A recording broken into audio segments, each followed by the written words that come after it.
Hello বন্ধুরা, good morning. কেমন আছো সবাই? আশা করি সবাই ভালো আছো। দেখো, সকাল সকাল রান্না বসিয়ে দিয়েছি। আজকে ওয়েদার প্রচণ্ড খারাপ, বৃষ্টি চলছে বাইরে, প্রচুর বৃষ্টি হচ্ছে, মেঘ একদম পুরো অন্ধকার হয়ে গেছে। তো দেখো, আমি রান্না বসিয়ে দিয়েছি, এদিকে বাইরে বৃষ্টি চলছে, বৃষ্টির মতন আমি রান্না করছি আমার মতন। দেখো, আমি ডিমগুলো কিন্তু ভালোভাবে ভেজে নিচ্ছি। বুঝতে পারছো তোমরা কিসের ডিম ভাজছি? বুঝতে পারলে কমেন্ট করে জানাবে, ঠিক আছে? এই ডিমগুলো ভেজে নিচ্ছি প্রথমেই। তারপরে একটা জিনিস দেখাচ্ছি, এই দেখো, একটা স্পেশাল জিনিস কিন্তু আজকে রান্না হবে, দেখতে পাচ্ছ?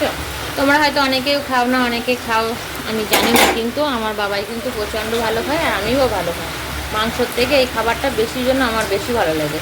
তো আমি সুন্দর করে গরম জলে নুন ফেলে দিয়ে ভালোভাবে ছাড়িয়ে নিয়েছি, নিয়ে কলের থেকে সুন্দর করে ধুয়ে ধুয়ে নিয়ে কেটে দিয়েছি আর কি। দেখতে পাচ্ছ, সব সুন্দর করে পরিষ্কার করে কিন্তু কেটে নিয়েছি। নেওয়ার পরে যেটা না করলেই নয়, করতেই হবে, তাই না? তা কী বলো তো? তারপরে এই দেখো মশলা, একদম লাল লাল ঝাল ঝাল করে মশলা বেটে নিয়েছি। আদা, রসুন, জিরে আর শুকনো মরিচ, শুকনো লঙ্কা যেটা বলি, ভালোভাবে বেটে নিয়েছি। এদিকে পেঁয়াজ কেটে কুচিয়ে নিয়েছি, ঠিক আছে? আর এইটার মধ্যে আছে জিরা বাটা। আগে কালকে জিরা বেটে রেখেছিলাম, সেই জিরা, মানে ভাজা জিরা, তো যেন কালো হয়ে গেছে। তা ভাবছি এইটুকুনি রেখে আর কী করবো, তাই মাংসের মধ্যে দিয়ে দেবো। আবার ফিরে এসেছি, ডিমটা উল্টে দিতে হবে। তো তাহলে এখন ডিমটা বেশ ভালোভাবে নেড়ে চেড়ে উল্টিয়ে ভাজা করে নেবো সুন্দর করে, যাতে যেন কষা কষা করলে ডিমটা ভালো সেদ্ধ হয়ে যাবে। এটার মধ্যে তো বেশি জল দেবো না, কষা কষাই হবে। যেহেতু এই চিকেন রান্না হচ্ছে, লেগ চিকেন, আজকে হচ্ছে নিত্য নতুন লেগ চিকেন খাওয়া হবে। আর বাইরের দিকে এইরকম বৃষ্টি চলছে, এইরকম প্রচণ্ড বৃষ্টি বাইরে। তো দেখেছো বন্ধুরা, কত সুন্দর বৃষ্টি চলছে। সে এখনও নাকি রবিবার পর্যন্ত বৃষ্টি হবে শুনতে পাচ্ছি, জানি না সঠিক কোনটা বেঠিক কোনটা। যাই হোক, চলো আমি রান্নাটা করতে থাকি, তোমরা আমার সঙ্গে থাকবে। আর আমার ভিডিওগুলো কেমন হচ্ছে অবশ্যই কিন্তু কমেন্ট করে জানাবে, ঠিক আছে? তো চলো, আমি এখন ডিমগুলো ভালোভাবে ভেজে নেব, ঠিক আছে? কিসের ডিম তোমরা বুঝতে পারছো? কমেন্ট করবে কিন্তু, অতি অবশ্যই কমেন্ট করবে। চলো, সঙ্গে থাকবে রান্নাটা শেষ পর্যন্ত। সুন্দর করে মশলাটা কষিয়ে নিয়েছি এখন। বাবা, মশলা কষতে কষতে হয়তো একদম নাক জ্বলে গেল আমার।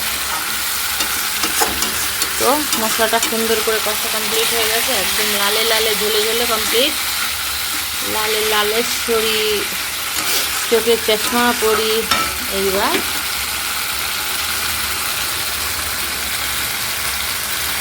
এই অবশেষে এইগুলো দিয়ে দিলাম। এইবার কষতেই থাকো, কষতেই থাকো, যতক্ষণ হাত না ব্যথা হবে ততক্ষণ কিন্তু কষতেই থাকতে হবে। হাত ব্যথা হয়ে যাবে, পা ব্যথা হয়ে যাবে, তারপরে মুখ ব্যথা যতক্ষণ না হবে ততক্ষণ খেতে হবে। তো চলো, যতক্ষণ হাত ব্যথা না হয় ততক্ষণ কষতে থাকি। কষিয়ে কষিয়ে এটা একদম পুরো একদম লাবড়ি মাল্লাই তৈরি করতে হবে। যতক্ষণ হাত ব্যথা না হয় ততক্ষণ কষতে থাকবে, ঠিক আছে? চলো, এখন আমি ঢাকা দিতে হবে। বেশ সুন্দর করে ঢাকা দিলে এর গায়ে যত মালপাট আসছে সব বেরিয়ে আসছে। এটা কমিয়ে দিলাম, ঢাকা দিয়ে দিলাম, ব্যাস।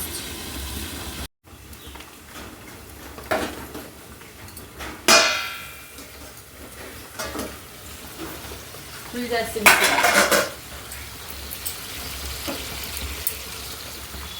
ডুবে চলে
গরম মশলা দেবো, দেখতে হবে।